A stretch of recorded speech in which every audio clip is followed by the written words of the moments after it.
ویسے تو پاکستان میں بلاسفمی کے کیسز ریگولرلی سامنے آتے رہتے ہیں، لیکن اس بار جو معاملہ عدالت میں ہے اس کی نوعیت کافی مختلف ہے۔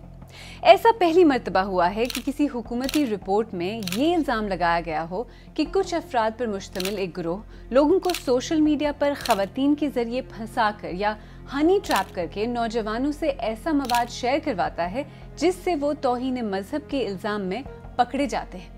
لا انفورسمنٹ ایجنسیز نئے قانون پیکا یعنی prevention of electronic crimes act کا استعمال کرتے ہوئے مواد شیئر کرنے والے نوجوانوں کو پکڑ لیتی ہیں اور پھر انہیں عدالتوں سے سزائیں ہو رہی ہیں۔ کیسوں کے بنانے کا فارمیٹ، انویسٹیگیشن کا فارمیٹ، ان کیسز کے ٹرائل کا فارمیٹ سب کا سیم ہے۔ آج کے سیربین میں یہ جاننے کی کوشش کریں گے کہ پاکستان میں توہین مذہب کے بڑھتے ہوئے مقدمات کے پیچھے کیا وجوہات ہیں اور اس مرتبہ یہ معاملہ پہلے سے مختلف کیوں نظر آتا ہے۔ جس گروپ پر اس طرح نوجوانوں کو ہنی ٹریپ کرنے کا الزام لگ رہا ہے اس کے بارے میں ہم کیا جانتے ہیں اور وہ اس الزام کے بارے میں کیا کہتا ہے، اور آخر یہ سرکاری رپورٹ کیا ہے اور حکومت اس سرکاری رپورٹ کی روشنی میں کیا کر رہی ہے۔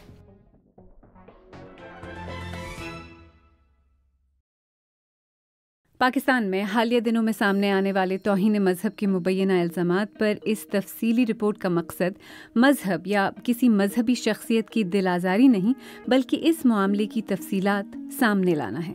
پاکستان میں گزشتہ چند برسوں میں توہین مذہب کے الزامات میں ہونے والی گرفتاریوں میں تیزی سے اضافہ ہوا ہے۔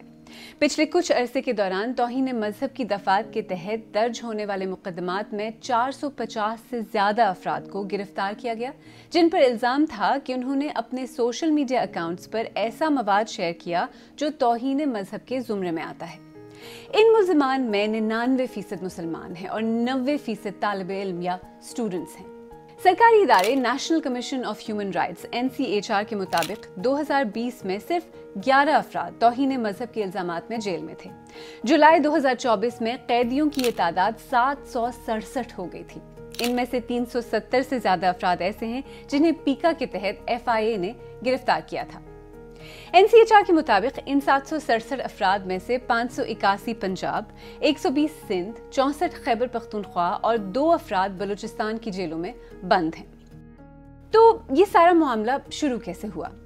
جنوری 2024 میں پنجاب پولیس کی اسپیشل برانچ نے ایک خصوصی رپورٹ میں دعویٰ کیا تھا کہ متعدد مشکوک افراد پر مشتمل ایک گروہ راولپنڈی اور اسلام آباد میں نوجوانوں کو توہین مذہب کے مقدمات میں پھنسا رہا ہے اور ان کے خلاف کیسز FIA کو بھیج رہا ہے۔ پنجاب پولیس کی اسپیشل برانچ نے یہ خصوصی رپورٹ اس وقت کے صوبائی چیف سیکرٹری پولیس اور وفاقی تحقیقاتی ادارے FIA کو بھیجی تھی۔ اس رپورٹ کے مطابق یہ سب ایک نجی تنظیم کر رہی ہے جس کا نام لیگل کمیشن آن بلاسفمی پاکستان ہے اور جس کے سربراہان میں راؤ عبدالرحیم ایڈوکیٹ بھی شامل ہیں۔ کمیشن بنانے کے لیے خاندان والوں کی طرف سے جو اپلیکیشن سبمٹ کی گئی تھیں ان پروسیڈنگز کے دوران یہ رپورٹ اسلام آباد ہائی کورٹ میں پیش کی جا چکی ہے۔ BBC نے کچھ عرصہ پہلے راؤ عبدالرحیم سے اس بارے میں بات کی تھی اور ان کا موقف بھی آج پروگرام میں شامل ہے، لیکن آئیں پہلے یہ دیکھتے ہیں کہ گرفتار ہونے والے نوجوان کون ہیں اور ان کے خاندانوں پر اس وقت کیا بیت رہی ہے۔ متاثرین کی حفاظت کے لیے ہم نے اس پروگرام کے لیے ان کے نام اور ان کی شناخت تبدیل کی ہے۔ عثمان اس وقت اڈیالہ جیل میں قید ہیں اور ان کی والدہ کا دعویٰ ہے کہ انہیں ایک ایسی خاتون نے اس مقدمے میں باضابطہ طور پر پھنسایا جس سے ان کا تعارف سوشل میڈیا پر ہوا تھا۔ BBC سے بات کرتے ہوئے انہوں نے کہا کہ ان کے بیٹے نے انہیں بتایا کہ اس لڑکی نے خود فیس بک پر رابطہ کیا، پھر فیس بک میسنجر پر بات ہونا شروع ہوئی اور کچھ ہی دنوں بعد وہ واٹس ایپ پر بات کرنے لگے۔ ان کے مطابق ان کے بیٹے کو اسی خاتون نے ایک واٹس ایپ گروپ میں ایڈ کیا جہاں پہلے تو معلوماتی پوسٹ آتی رہیں لیکن بعد میں گروپ میں کچھ متنازع چیزیں آئیں جنہیں دیکھ کر ان کے بیٹے نے واٹس ایپ گروپ ہی چھوڑ دیا۔ جب عثمان نے گروپ چھوڑ دیا اور لڑکی سے رابطہ نہیں کیا تو اس لڑکی نے پھر عثمان سے رابطہ کیا اور بات نہ کرنے کی وجہ پوچھی۔ عثمان کے وجہ بتانے پر اس لڑکی نے صاف انکار کیا کہ اس نے کوئی متنازع چیزیں بھیجی ہیں۔ لڑکی نے عثمان سے کہا کہ ذرا وہ پیغامات تو بھیجیں تاکہ وہ بھی دیکھے کہ وہ کیا ہیں، تو عثمان نے اسے وہ پیغامات بھیج دیے جن کی وجہ سے اس نے گروپ چھوڑا تھا۔ اس کے بعد اس لڑکی نے عثمان کو ایک ریسٹورانٹ میں ملاقات کے لیے بلایا جہاں پہنچنے پر FIA نے عثمان کو پیکا قانون کے تحت توہین مذہب کے مقدمے میں گرفتار کر لیا۔ عثمان کی ماں کے مطابق اس کے بعد ان پر غم کے بادل ٹوٹ پڑے اور ان کی ہنستی بستی زندگی اجیرن ہو گئی. سب سے پہلے تو یہ ہوا تھا کہ جب یہ معاملہ ہوا تھا مجھے ہارٹ اٹیک آ گیا تو، اور بہت سویر قسم کا ہارٹ اٹیک آ گیا. میں ہاسپٹلائزڈ ہو گئی. گھر والے اس کی وجہ سے بھی پریشان تھے, میری وجہ سے بھی پریشان تھے. یعنی ہم فائنینشلی جو ہے نا پرابلم میں, بہت زیادہ پرابلم میں, تھوڑی سی پرابلم میں نہیں, زیادہ پرابلم میں چلے گئے. اب وہاں سے دوسرے شہر سے یہاں آنا, کیس دیکھنا, عدالت کچہری, آپ کو پتہ ہے کہ پیسہ چاہیے ہوتا ہے ہر چیز کا. ہم لوگ مطلب ہر طرح سے نا پرابلم میں آ گئے, مالی طور پہ, جسمانی طور پہ. بچے کی ٹینشن ہے, وہ بھی ہم مطلب فیس کر رہے ہیں. بچے پریشان ہیں, دیکھیں بچے پریشان ہیں. بہت سارے بچے یہ کہتے ہیں کہ ہمیں بھول جائیں, ہم پھنس گئے ہیں, اب ہم نہیں نکل سکتے, کیونکہ بچے اندر دیکھ رہے ہیں کہ 12 سال سے بھی بندہ اندر موجود ہے اسی کیس میں. تو بچے کہتے ہیں کہ ہمیں بھول جائیں آپ. میرا بیٹا خود یہ کہتا ہے کہ امی نہ ٹینشن لیا کریں, چھوڑ دیں, بس کچھ نہیں ہوگا. مطلب بچے مایوس ہو چکے ہیں. بی بی سی نے لیگل کمیشن آن بلاسفیمی پاکستان نامی اس گروپ کے سربراہ راؤ عبدالرحیم سے بات کر کے ان کا موقف جاننے کی کوشش کی اور ان سے پوچھا کہ ان کا یہ گروپ کیا ہے اور انہوں نے اب تک کتنے لوگوں کو سزا دلوائی ہے. لیگل کمیشن آن بلاسفیمی پاکستان کوئی قانون نہیں ہے, بلکہ آپ یہ کہہ لیں کہ قانون پسندوں کا ایک پلیٹ فارم ہے, اور عوام کو ہم آگاہ کرتے ہیں کہ آپ نے اس حساس ایشو پر قانون کے مطابق ڈیل کرنا ہے. یہ جو بلاسفیمی والے کیسز ہیں, اس میں کتنے لوگوں کو آپ نے اب تک سزا دلوائی ہے, اور وہ کس طرح سے آپ کا پروسیس کیا ہے؟ کیا کوئی مختلف علماء ہیں جن کے ساتھ آپ کا تعلق ہے؟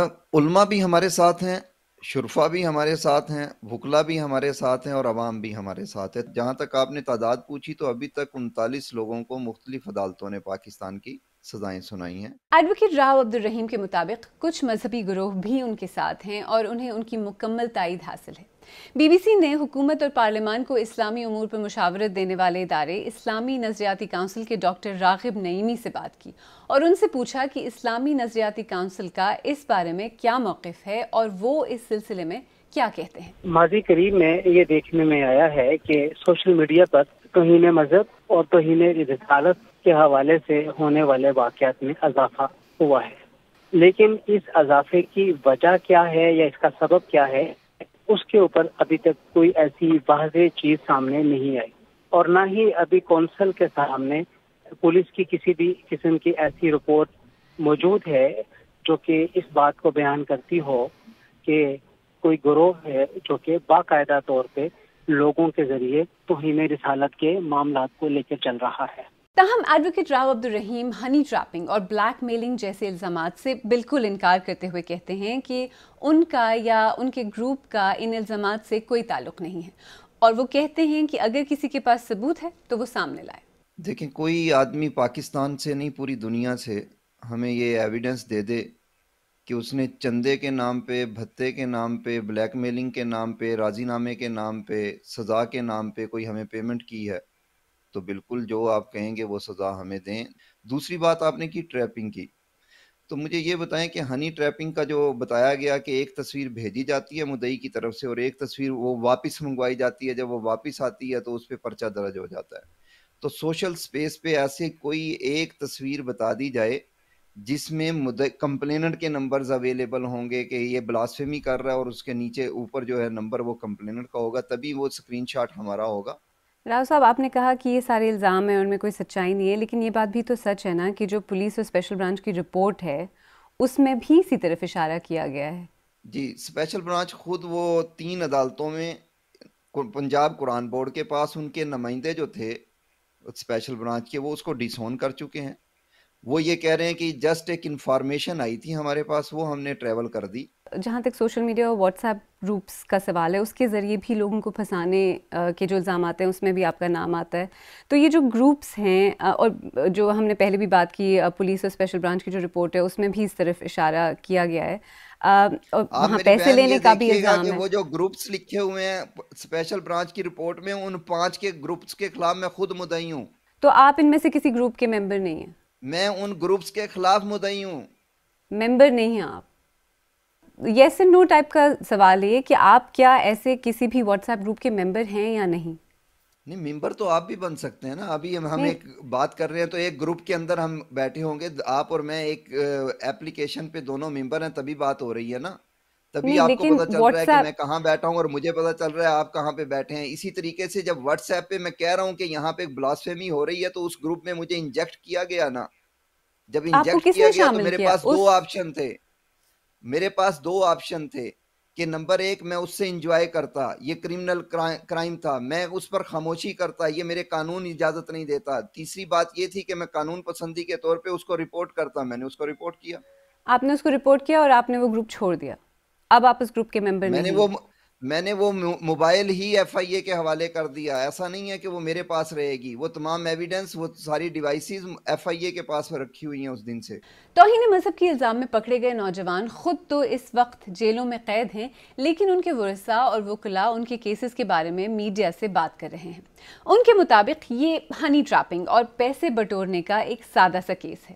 میں نے کچھ عرصہ پہلے کچھ ملزمان کے وکیل اور اسلام آباد ہائی کورٹ بار ایسوسی ایشن کے سابق جوائنٹ سیکرٹری آصف تنبولی سے پوچھا کہ لیگل کمیشن آن بلاسفیمی پاکستان کے لوگ تو اسپیشل برانچ کی رپورٹ کو مانتے ہی نہیں, بلکہ بقول ان کے حکام خود ہی کہہ چکے ہیں کہ ان کے پاس اس کے کوئی شواہد نہیں ہیں, تو پھر قانونی نقطہ نظر سے یہ کتنے اسٹرانگ کیسز ہیں؟ آئین کے اندر اور تعزیرات پاکستان کے اندر یہ ایک اسپیشل قسم کا قانون ہے, اور لا کے مطابق ہر بندہ بلاسفیمی کے کیس میں کمپلیننٹ نہیں بن سکتا. Rather under section 196 of CRPC government shell complainant in these cases. لیکن ان کیسز میں کوئی منشی مدعی ہے, وکیل صاحبان مدعی ہیں, ان کے ایسوسیٹس مدعی ہیں, کچھ عام حضرات جو ہیں وہ مدعی ہیں. تو یہ سب سے پہلا لیگل لیکونا ہے ان کیسز کے اندر کہ جو ان کیسز کی اتھینٹسٹی کو ہی چیلنج کر دیتا ہے. اگر ایسا ہے تو ان کیسز میں سزائیں کیسے ہو گئی ہیں؟ کیونکہ کافی لوگوں کو تو سزائیں بھی ہو گئی ہیں. اگر بیسس ہی غلط ہے کیس کی تو پھر وہ سزائیں کیسے ہوئی ہیں؟ یہ ڈیٹا جو میں آپ کے سامنے ابھی ذکر کرنے لگا ہوں وہ میرا نہیں ہے, وہ اٹارنی جنرل فار پاکستان نے اسلام آباد ہائی کورٹ میں یہ ڈیٹا پرووائڈ کیا تھا ہائی کورٹ کو کہ پورے ملک کے اندر 337 FIRs میں 670 ملزمان جو ہیں وہ بیہائنڈ دا بار ہیں, اور سپریم کورٹ سے ایک ملزم بیل آؤٹ ہوا تھا, یا سندھ ہائی کورٹ نے تقریباً 10 سے 15 لوگوں کو بیل آؤٹ کیا تھا. یہ تمام کمزور ترین کیسز ہونے کے باوجود ابھی تک بیلیں ہونا ناممکن سا لگتا ہے, سزائیں در سزائیں ہوتی جا رہی ہیں. تو تحقیقاتی کمیشن کی بات کیسے شروع ہوئی؟ بلاسفیمی گروپ کے کیسز میں جن لوگوں کا نام سامنے آیا ہے ان کے وکلاء اور ورثاء الزام لگاتے ہیں کہ جن کا بلاسفیمی گروپ کے حوالے سے اسپیشل برانچ کی رپورٹ میں ذکر ہے وہ خود ہی لوگوں کو اس میں پھنساتے ہیں, ان سے پیسے بٹورتے ہیں اور جو نہ دے پائیں انہیں FIA کے حوالے کر دیتے ہیں. اٹارنی جنرل آف پاکستان نے ایک بیان میں کہا تھا کہ حکومت کے علم میں یہ بات ہے کہ پاکستان میں بلاسفیمی کے حوالے سے کیسز روز بروز بڑھتے جا رہے ہیں اور حکومت انکوائری کمیشن بنانے کے لیے تیار ہے.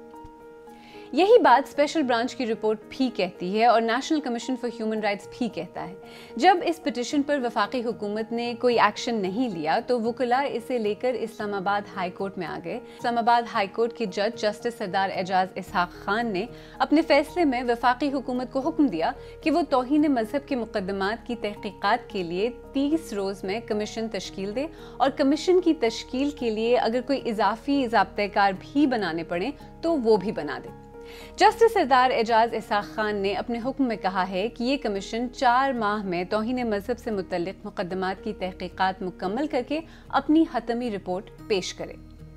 اسلام آباد ہائی کورٹ میں کورٹ پروسیڈنگز کے دوران ایک اہم بات جو سامنے آئی وہ یہ تھی کہ پچھلے 3-4 سال کے دوران جتنے بلاسفیمی کے کیسز سامنے آئے ہیں ان میں جتنے کمپلیننٹس ہیں ان میں سے کسی کے بھی موبائل فون کا فورینزک ایگزامینیشن نہیں کروایا گیا. یہ بات بھی سامنے آئی کہ ان کیسز میں سے اکثر کی کمپلیننٹ ایک ہی خاتون ہے.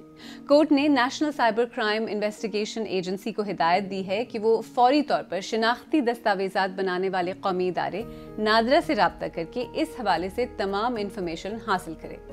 تاہم اب آن لائن کرائم روکنے کے لیے نیا ادارہ national cyber crime investigation agency بنا لیا گیا ہے. بی بی سی نے وفاقی تحقیقاتی ادارے FIA سے بھی بار بار رابطہ کرنے کی کوشش کی، بلکہ اس وقت کے ڈائریکٹر جنرل کو سوالات بھی بھیجے، لیکن انہوں نے ان کا جواب نہیں دیا۔ بلاسفیمی کے الزامات، پھر پیکا جیسے متعلقہ قوانین کو ابیوز کرنے کے الزامات، اور پھر ہنی ٹریپنگ کر کے لوگوں کو پھنسانے کے الزامات، یہ بہت ہی سیریس ایلیگیشنز ہیں۔ دیکھیں، ایسا نہیں ہے کہ بلاسفیمی لاء کے غلط استعمال کے الزامات پہلے نہیں لگے، ماضی میں بھی اس طرح کے کیسز باقاعدگی سے سامنے آتے رہے ہیں، لیکن اس مرتبہ یہ نئے ایلیگیشنز کے نوجوانوں کو ہنی ٹریپ کر کے انہیں بلیک میل کیا جاتا ہے، پیسے بٹورے جاتے ہیں، اور جو نہ دے سکیں انہیں لمبی سزائیں دلوائی جاتی ہیں۔ یہ بہت تشویشناک ہیں اور ڈیمانڈ کرتے ہیں کہ ان سیریس ایلیگیشنز کی سیریس تحقیقات ہوں۔ بس اب بال حکومت اور عدلیہ کے کورٹ میں ہے کہ وہ بنا کسی دباؤ کے انصاف فراہم کریں۔ تحقیقاتی کمیشن بننے سے یہ امید ضرور جاگی ہے کہ اس معاملے کی باضابطہ تحقیقات ہوں گی اور آخر کار سچ سامنے آ ہی جائے گا۔